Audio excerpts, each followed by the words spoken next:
Yo, what's up, everybody? I just got back from Alien Romulus. You got to forgive me. I just got back from the theater now. I'm not very calculated. This is going to be somewhat off the cuff, but I just kind of wanted to talk a little bit about it. I've been covering it on this channel for a while now, I've been anticipating it, but I have to say, if you guys are following, you guys should know that I went into this with very little expectations.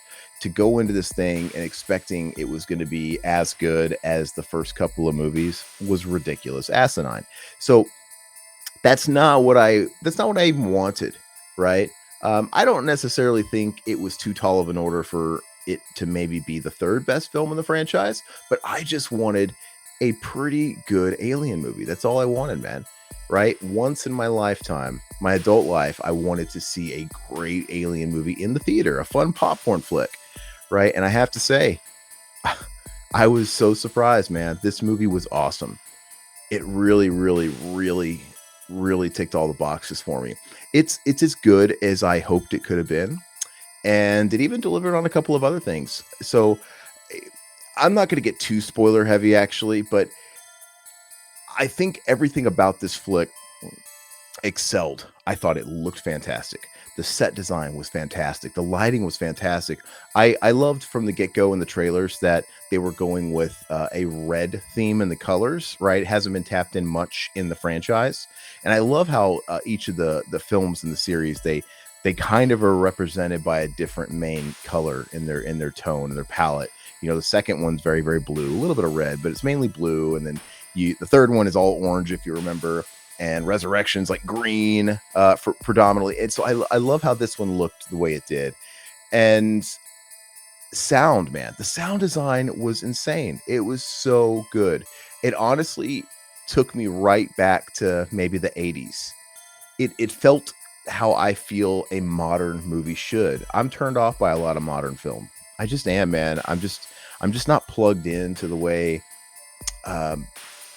the Blumhouses of the world are pumping stuff out, or I don't know, it doesn't really sit so well with me. But this movie, I thought the sound and the music and the look of everything, it took me right back to being a kid again. And so it was said in the promotional materials that it was sandwiched timeline wise between the first two Alien flicks, and it definitely is, and that it drew inspiration from both. I think the main inspiration is the first one, which is a great thing. It is very much horror centric. It feels like you're on the Nostromo, even though you're not. It's Romulus Remus, but you feel like you're on the Nostromo, and that's a great thing. And you do get some of that aliens, right? Towards the end of the movie, you get some of the bang bang shoot 'em up stuff. They introduce plasma rifles and even pay homage and make reference to the Colonial Marines, right? It's like what they use. And surprisingly, it takes inspiration from Resurrection and pays homage to that and Prometheus. And I think they do it so well that it doesn't distract you from the overall tone of the first movie. I think it still stays grounded in that, but it doesn't come off cheesy when I notice these nods, these kind of Prometheus things. And, spoiler alert, the way they're working with like cross genetics and stuff and what they're doing with the species. And let me say too, man, the ending of this flick, I'm glad there was something for me that I didn't really see coming. It plays itself out like an Alien flick, right? Even down to, you got a couple of survivors left and they gotta make it to an escape pod. And, once they escape, you think it's over, but then there's that final battle with the creature that's still on board. That's kind of represented here. But what they do with that end battle and that creature, man, I did not see that coming. And it was so cool that they were able to put their own stamp on things. But yeah, I love the story. I'm trying not to give away too much, but there's a couple of things that may or may not sit well with some people. Let's just say they pull a Peter Cushing Star Wars thing, right? Using the likeness of a certain droid from a certain original 1979 classic.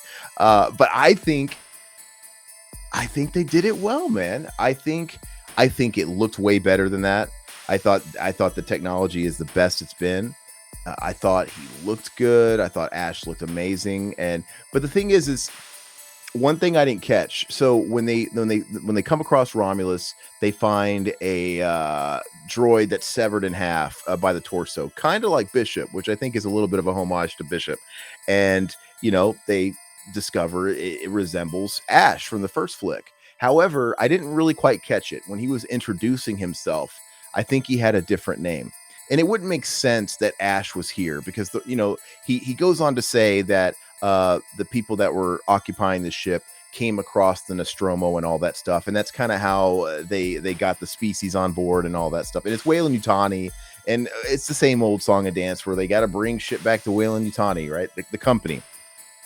But I think he said he had a different name because it wouldn't make sense that it would be Ash, obviously. So my assumption is that he was of a certain model and they all looked like him. So, but I think they do it so well. I'm not 100% sure it was necessary. It might have been a little bit, just for the pure sake of member berries and tribute. But I think they skirted the line with it, and I thought it was really cool. The only thing in the film that it lost a fraction of a point for me, and this is going to sound so superficial, it was almost perfect.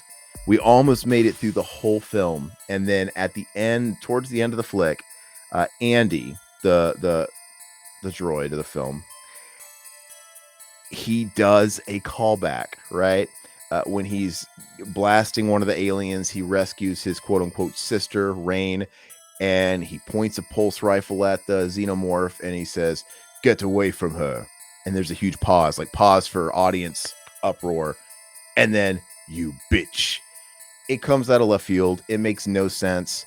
This movie is like 25 years before Aliens.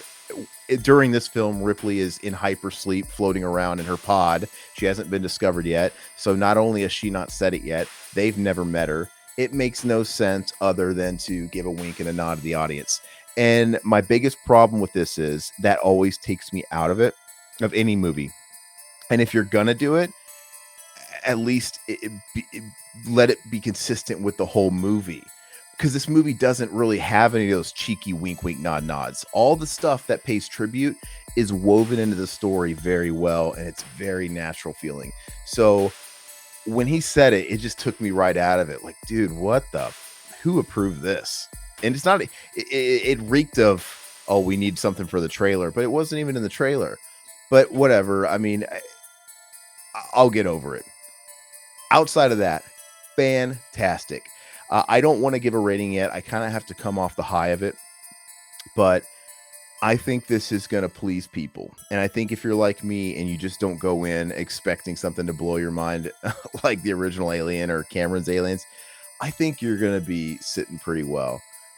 And so what I'm going to do is I'm going to take on the task. Now that we have Romulus, I am going to create a video where I'm ranking all the Alien films, including Covenant, including Prometheus, including, I guess I'll include AVP and AVP Requiem in there too. Those are ass.